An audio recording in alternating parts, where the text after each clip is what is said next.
The galaxy was wide, bright, and full of life, but not all species were welcome. In every council chamber, in every starport across the stars, one name carried whispers of fear and mistrust: humans. From the day humanity left Earth and built its first colonies, the other races had studied them with caution. They read the records of Earth: endless wars, plagues, nuclear fire, the harsh storms, and predators that had shaped humanity's rise. To the galaxy, humans were not pioneers. They were death-worlders, creatures from a planet so dangerous that survival itself was a daily battle. The alien leaders gathered once in the grand halls of the Galactic Council. Bright lights from twin suns glowed across the chamber. Hundreds of alien delegates sat in their tall thrones, speaking in dozens of voices, but all agreeing on one thing: humanity could not be trusted. "They are too violent," said one delegate, its body covered in crystalline plates. "They come from a world of poison and predators," another hissed, its tentacles waving. "They will bring only war," thundered a third, its wings vibrating with rage. And so the decision was made. Humanity was rejected. The great announcement spread like fire across the stars. No human ship would be given free passage in major trade routes. No human voice would be allowed in the council chambers. No colony of Earth would receive aid or recognition. The galaxy had spoken. Humanity was dangerous, and humanity was alone.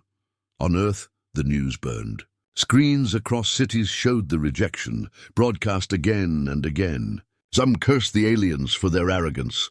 Others hung their heads in shame. And yet there was something deeper in the hearts of humanity, a quiet anger, a stubborn resolve. Humans had always been told they were too weak, too savage, too wild. They had always been underestimated. But rejection was nothing new. Years passed, and the galaxy forgot about them. Alien civilizations thrived under their alliances, trading, fighting, and settling disputes under the shadow of the Council. Humanity stayed in its corner of the stars, building slowly, quietly, alone. And then, one day, the silence broke. It began with a faint signal. A distress beacon, faint but clear, spread across subspace. "This is the world of Vera 9, the voice cried. "Our defenses have fallen. Our cities are burning. Millions will die. Please, anyone, help us." The call echoed through every star system. Dozens of worlds heard it. Ships listened. Fleets analyzed it. The voice repeated again and again. A cry for help. But the galaxy was silent. The world of Vera 9 was not part of the Council's inner circle. It was a border world, a colony without much value to the great powers. Helping them would cost ships, fuel, and soldiers.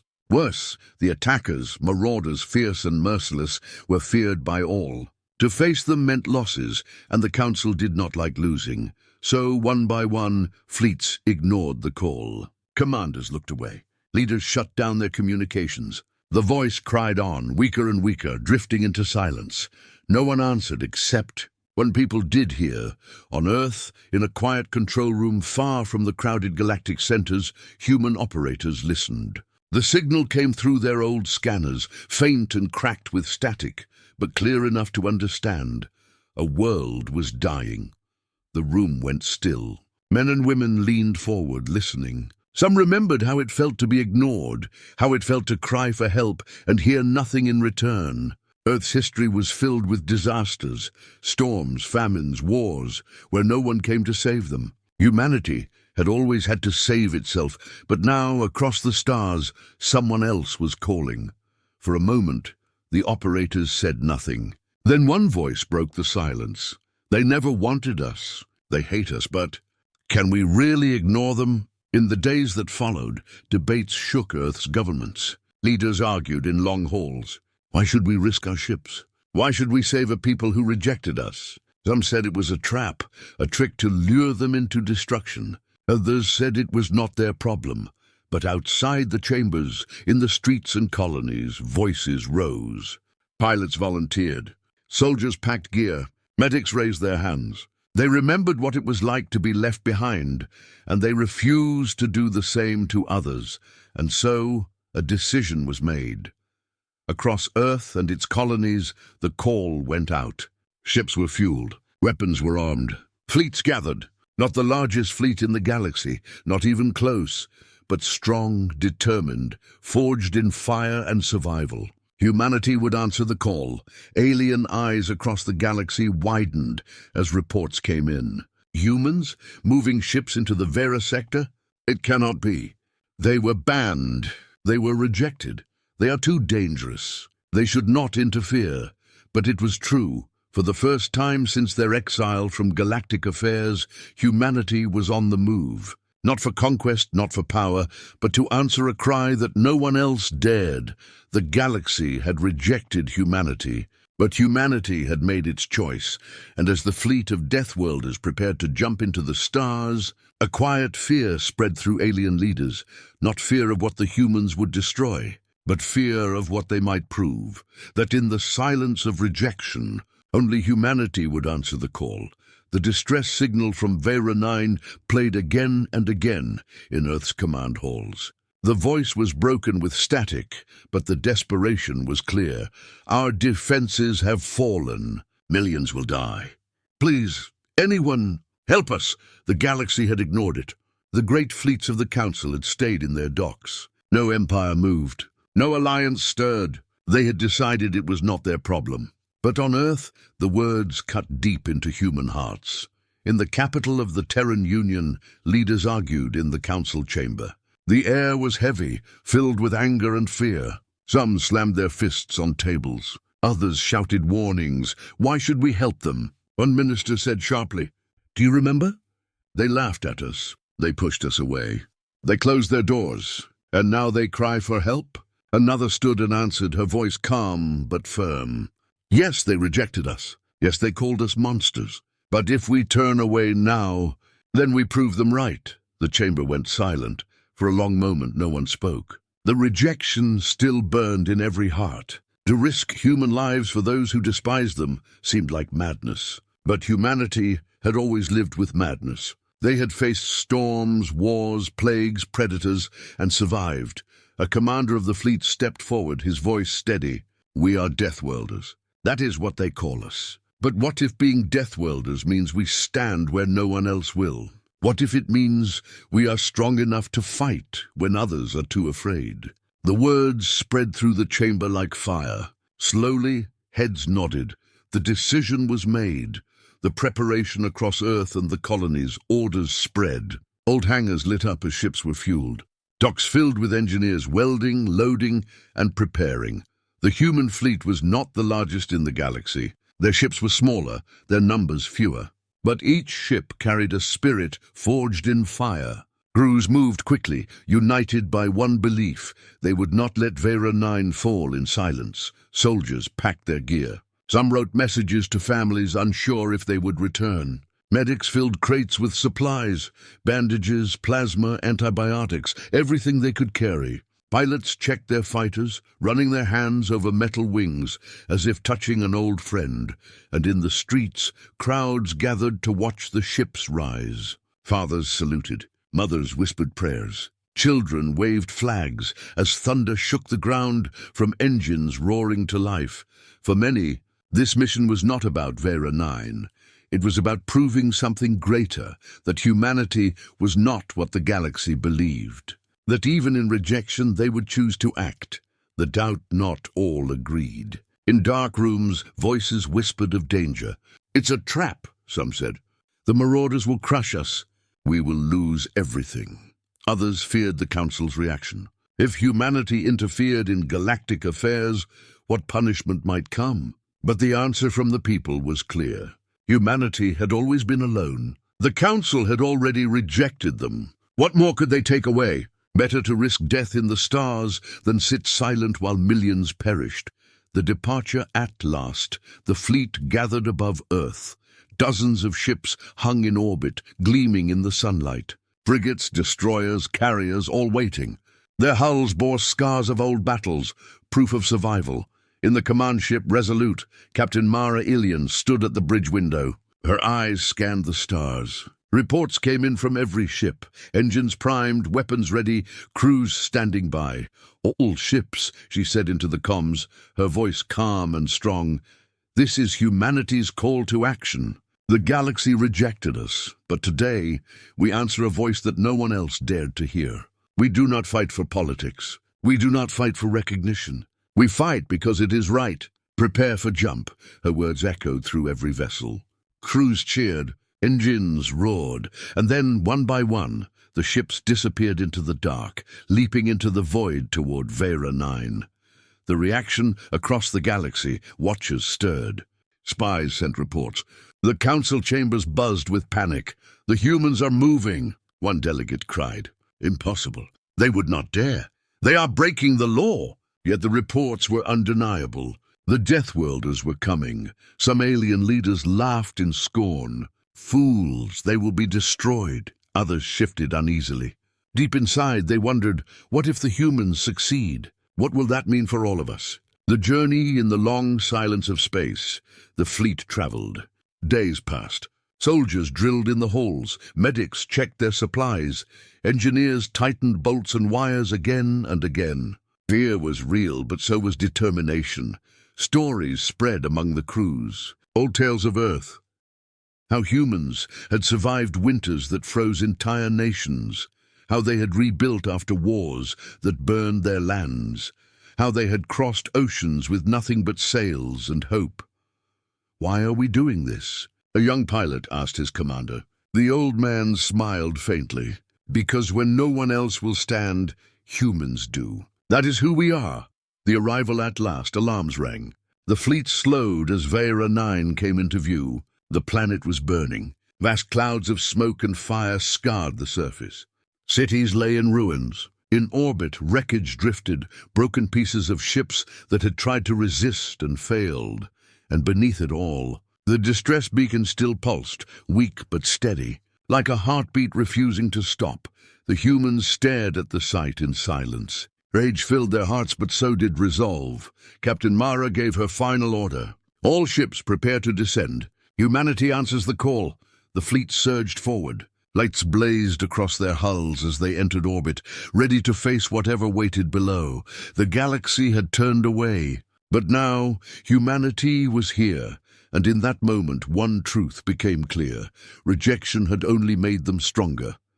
The human fleet slowed as the planet of Vera 9 filled the view screens. From orbit it looked like a wound in the stars. Vast fires burned across continents, smoke rising into the thin atmosphere. Cities once bright with towers and lights were now broken ruins. Ships lay shattered in orbit, drifting like bones around a corpse. The distress beacon still pulsed, faint but steady. It was the only voice left crying for help. On the bridge of the Resolute, Captain Mara Ilian stood in silence. Around her, officers reported scans, reading life signs, millions still alive in the cities, civilian clusters underground, enemy presence detected, faint energy trails. Marauders withdrew, but not far. "They will return." The crew exchanged tense looks. The enemy had only left to regroup. The survivors below were living on borrowed time. The first broadcaster comms officer turned. "We are receiving transmission." From the surface, the screen flickered, and the face of an alien appeared. Its skin was pale, scarred with burns. Behind it, the room shook with distant explosions. Its eyes widened in shock when it saw who answered. "Humans?" The voice trembled. No, it cannot be." "They sent you?" "The council warned us about your kind. They said you were too dangerous, too violent." Mara's jaw tightened, but her voice was calm. "We came because no one else did. Whether you want us here or not, we will help." "Tell us where the survivors are." The alien hesitated, trembling. For so long, they had been told humans were Death World monsters. But now, when no other ships had come, here they were, the rejected ones, offering aid. Finally, the alien lowered its head. "Very well. Our shelters are in the southern quadrant. Thousands remain, please. Hurry." The drop within minutes, shuttles detached from human carriers. Engines roared as they burned through atmosphere. Medics, engineers, and soldiers packed tightly inside. Many felt fear of the unknown world, fear of the eyes that would judge them, but none hesitated. As the shuttles descended, survivors on the ground watched in horror and confusion. Some screamed, "Not humans! Not them!" Others fell silent, unable to believe what they saw. The ships landed hard, ramps opening, and armored figures rushed out. But instead of guns raised in conquest, the humans carried crates of medicine, tools, and food. Medics dropped to their knees beside wounded civilians. Engineers worked to stabilize collapsed shelters. Soldiers stood guard, scanning the skies for the enemy.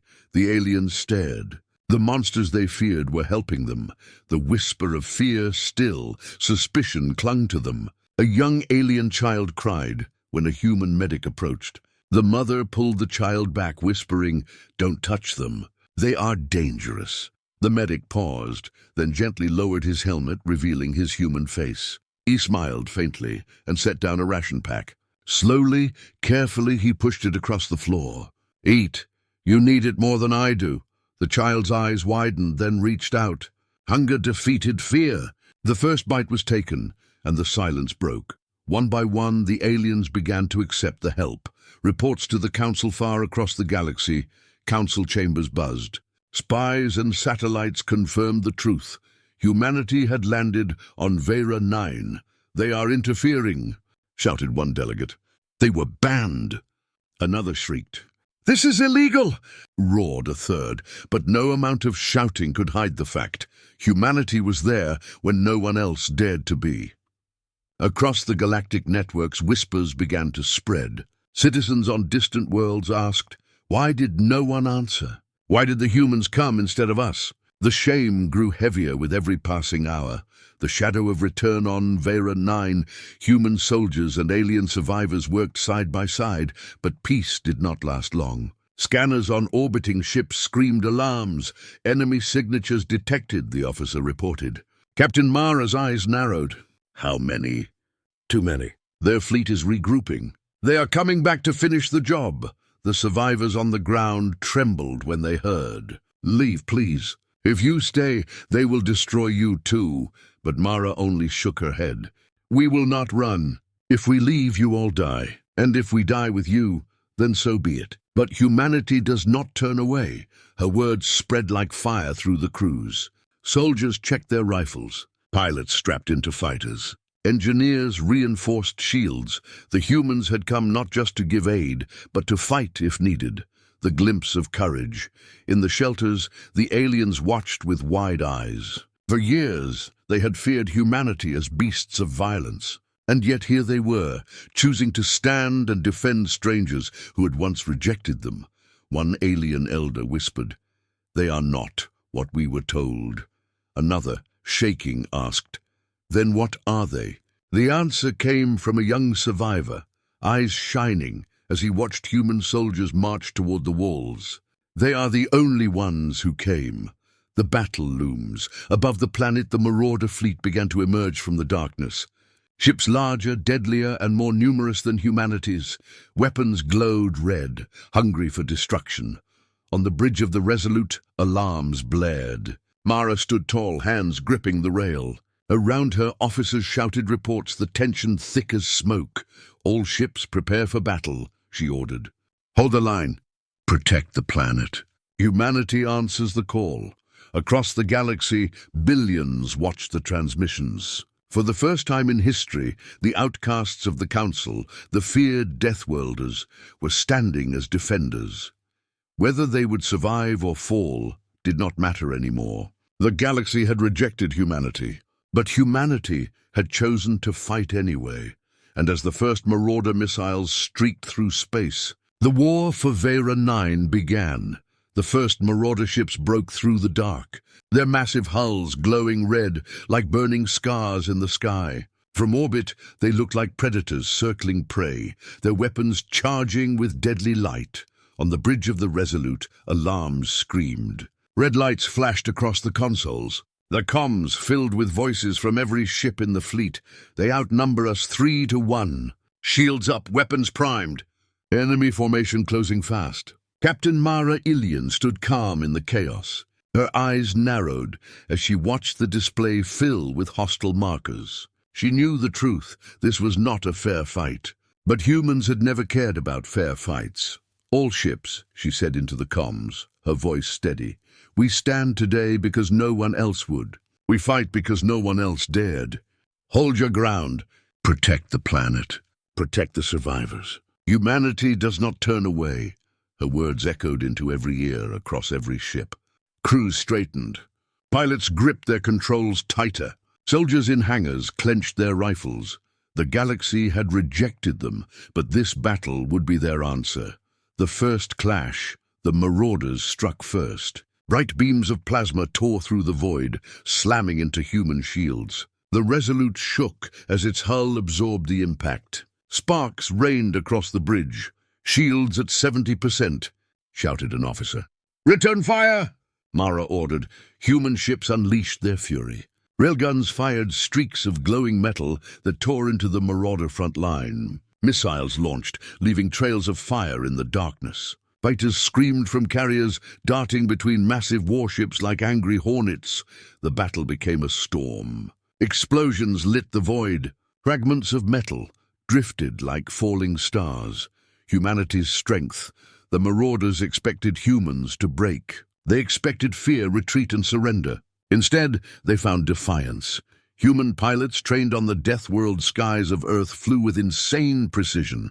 They dodged plasma bursts that would have annihilated slower ships, weaving through impossible gaps. Small squadrons outmaneuvered larger Marauder wings, striking at their weak points. Human warships pushed closer, not away. Their commanders took risks no alien would dare, skimming the edges of enemy fire to launch point-blank barrages. Death-world instincts guided them. They had grown on a planet where hesitation meant death, and here, hesitation was the enemy. On the surface below, in the ruined cities, survivors watched the sky glow with fire. They trembled as thunder rolled from above, the echoes of war shaking the ground. Alien elders whispered prayers. Children clung to their parents, but everywhere they looked, they saw humans standing watch at the barricades, guarding them. Soldiers checked their weapons, scanning the skies. Medics worked tirelessly even under falling debris. One alien, injured and weak, whispered to a soldier beside him, "Why are you here? Why risk so much for us?" The soldier didn't look away from the sky. Because no one else would. Because someone had to. The alien fell silent. The turning tide back in orbit, the Marauder fleet pressed harder. Their numbers were overwhelming. Human ships began to take damage. On the frigate Iron Lance, fire consumed the engine room. Alarms screamed. The captain gave one final order: ram their cruiser. Make it count. The burning frigate surged forward, engines overloading. It smashed into a Marauder cruiser, both ships exploding in a wave of fire that lit the void. On the Resolute, officers gasped. Mara closed her eyes for a moment. Then she whispered, "They will not be forgotten." More sacrifices followed. One destroyer shielded a carrier, taking the full brunt of enemy fire until it shattered. Fighters broke formation to draw enemy missiles away from the fleet. Vanishing in streaks of light, the humans fought like demons, refusing to surrender an inch. The Council watches far away. In the grand chambers of the Galactic Council, delegates stared at the battle feed. Their voices shook with disbelief. They should not be able to hold. They're outnumbered.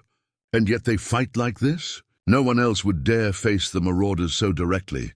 Across galactic news networks, billions of civilians tuned in. For the first time, they saw the truth. The Deathworlders they had feared were standing against impossible odds, not to conquer, not to destroy, but to protect strangers. Whispers began to spread. Perhaps we were wrong about the humans. The edge of defeat hours passed. The battle raged on. Human ships were battered, their shields weakened, hulls scarred. Ammunition began to run low. Crews were exhausted, bloodied but unbroken. The Marauders pressed harder, sensing weakness. Their flagship advanced, its weapons glowing like the heart of a star. Enemy flagship locking on us. An officer shouted aboard the Resolute, "Brace for impact." The flagship fired. A massive beam tore through the void, striking the Resolute. The bridge shook violently. Consoles exploded, sparks raining across the crew. Mara was thrown to the floor, blood streaking her forehead. "Damage critical!"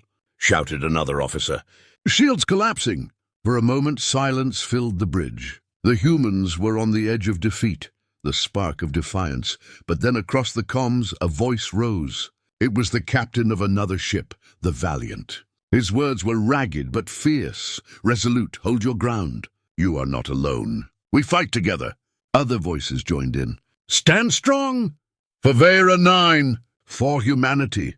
The fleet, battered and bleeding, refused to break. Engines roared as damaged ships surged forward, surrounding the Resolute to shield it. Fighters launched one last desperate attack, streaking through enemy lines. The marauders expected surrender. Instead, they found fury. Humanity, once rejected, once despised, stood united in the fire. The battle was not yet won. The marauders were still strong, their numbers overwhelming. But one truth had already spread across the galaxy. The humans would not run. They would not bow. They would fight until the last ship burned.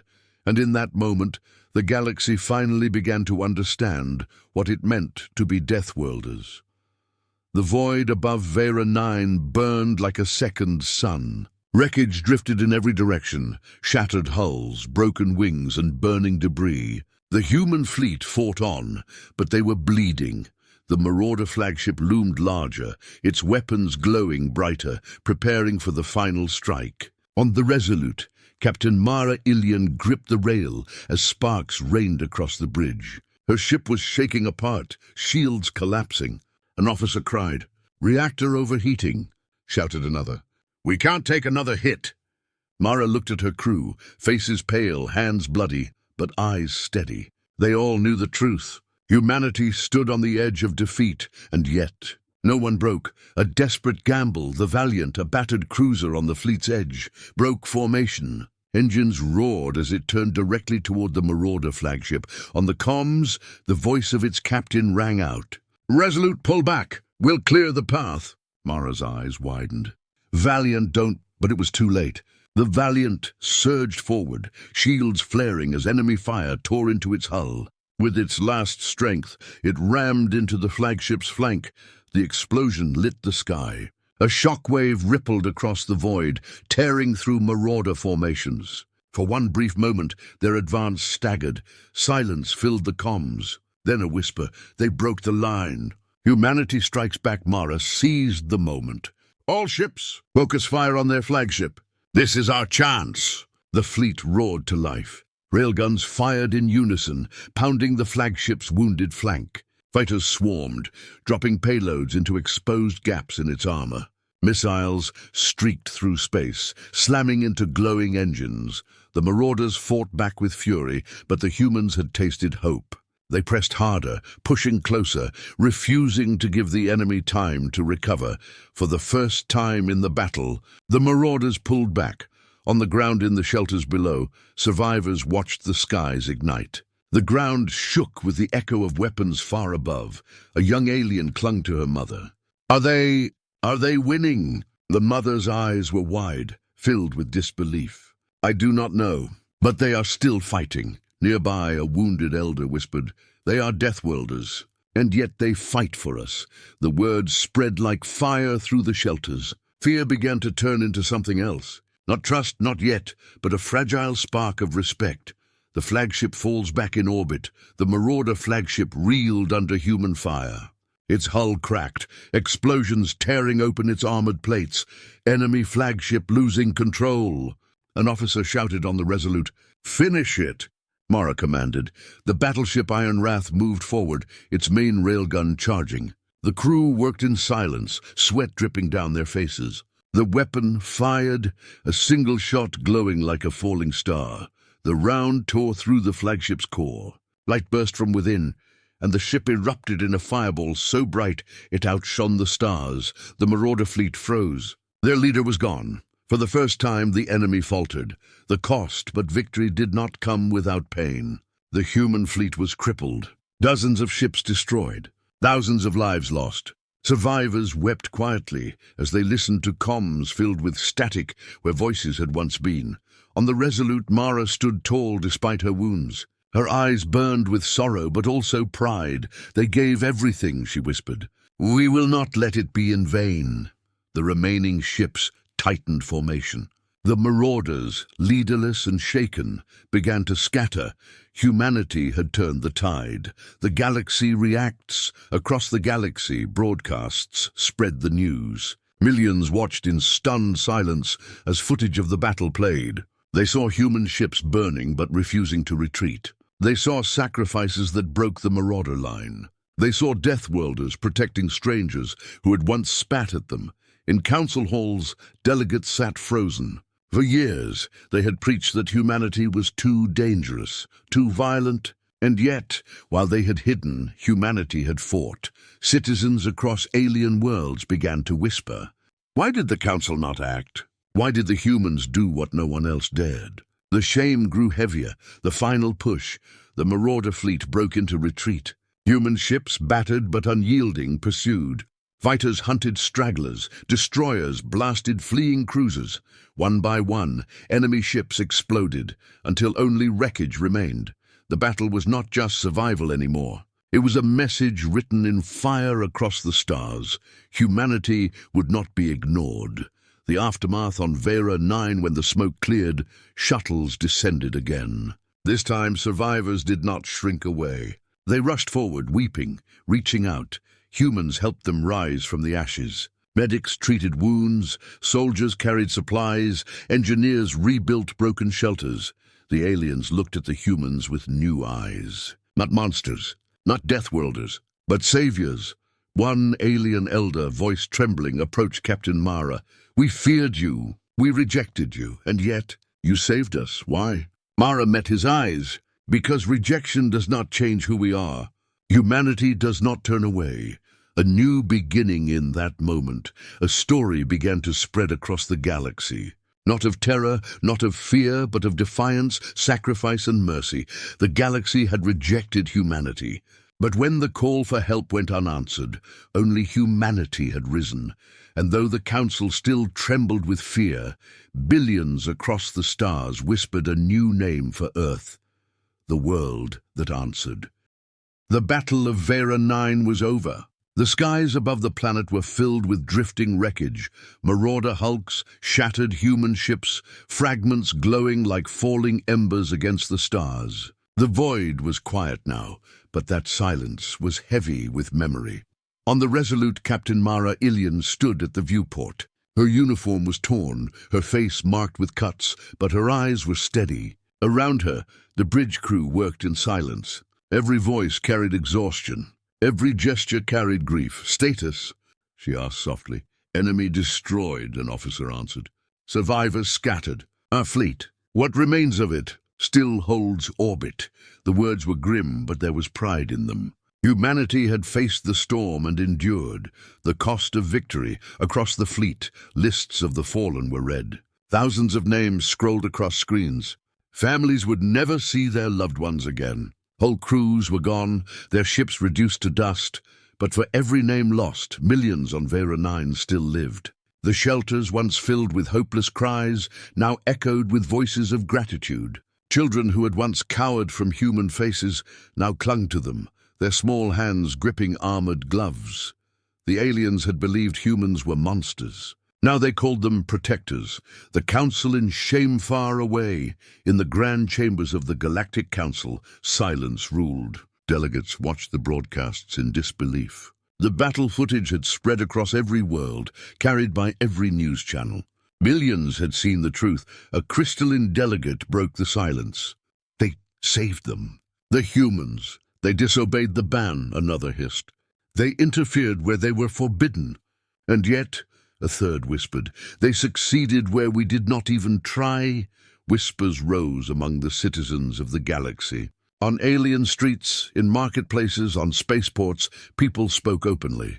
Why did we hide? Why did we let the marauders destroy while humans gave their lives? The shame of the council grew heavy. The old arguments that humans were too violent, too dangerous, now rang hollow. Because in the hour of need, violence had not defined humanity. Mercy had a changed world on Vera 9. Humans and aliens worked side by side. Cities once in ruins slowly came back to life. Human engineers built power grids. Human medics healed wounds. Human soldiers patrolled, not as conquerors, but as guardians. One alien governor, once among the loudest voices calling humans death-worlders, now stood before his people with tears in his eyes. He looked at the humans unloading supplies and said simply, "We owe them our lives." Those words spread faster than fire. Across the galaxy, a new story began to take shape, not of fear, but of respect, humanity's message. When the survivors were safe and the marauder threat destroyed, the human fleet prepared to leave. What remained of it was scarred, battered but unbroken. Before departure, Captain Mara gave one last broadcast. Her image flickered across hundreds of alien networks. Her voice was quiet, but it carried across the stars. "You rejected us. You feared us. You called us monsters." Perhaps some of that was true. "We are Deathworlders. We come from a planet that teaches survival in every breath. But today, when no one else would, we answered your call. Not for glory, not for power, but because it was right." She paused, her gaze steady. "Remember this. Humanity does not turn away.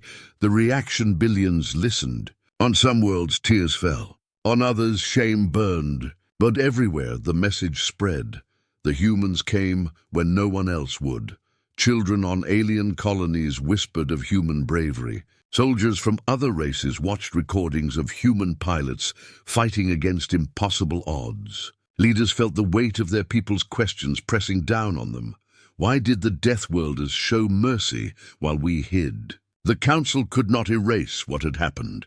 They could only watch as the galaxy's opinion shifted day by day. Seeds of a legacy back on Earth, the survivors of the fleet returned home. Cities lit up as their ships descended. Crowds filled the streets, cheering, crying, saluting.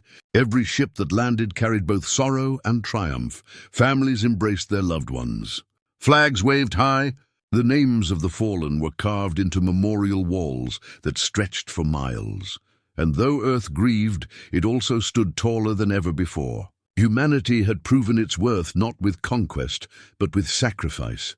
The whisper of a new era months later, rumors spread. Worlds once hostile to humans began opening their ports. Merchants began trading again. Small colonies asked for human aid, and in council halls, though some still hissed with anger, others began to question. If we continue to reject them, what will that make us look like? Cowards while they stand as heroes? Change was slow, but the seed was planted. Humanity's place in the galaxy could no longer be denied. The legacy of Vera 9 on Vera 9, a monument was built. It rose above the rebuilt capital, a tower of black stone etched with the names of every human who had fallen. At the base, words carved in both human and alien languages read, "When no one else answered, they did." Survivors brought flowers, food, and gifts to the monument. Children touched the carved names, whispering thanks to faces they never knew. And every time a human walked through the streets, aliens bowed their heads, not in fear, but in respect. The final truth: the galaxy had once rejected humanity. They had called them monsters, beasts, deathworlders unfit for trust. But at Vera 9, humanity had written a new truth in blood and fire, that even in exile, even in rejection, they would not abandon those in need. That strength and mercy could live together, that the deathworlders were not monsters, they were saviors. And as whispers of this story spread to every corner of the stars, one name began to echo across the galaxy with a new meaning. Humanity, not the feared, not the hated, but the ones who answered the call.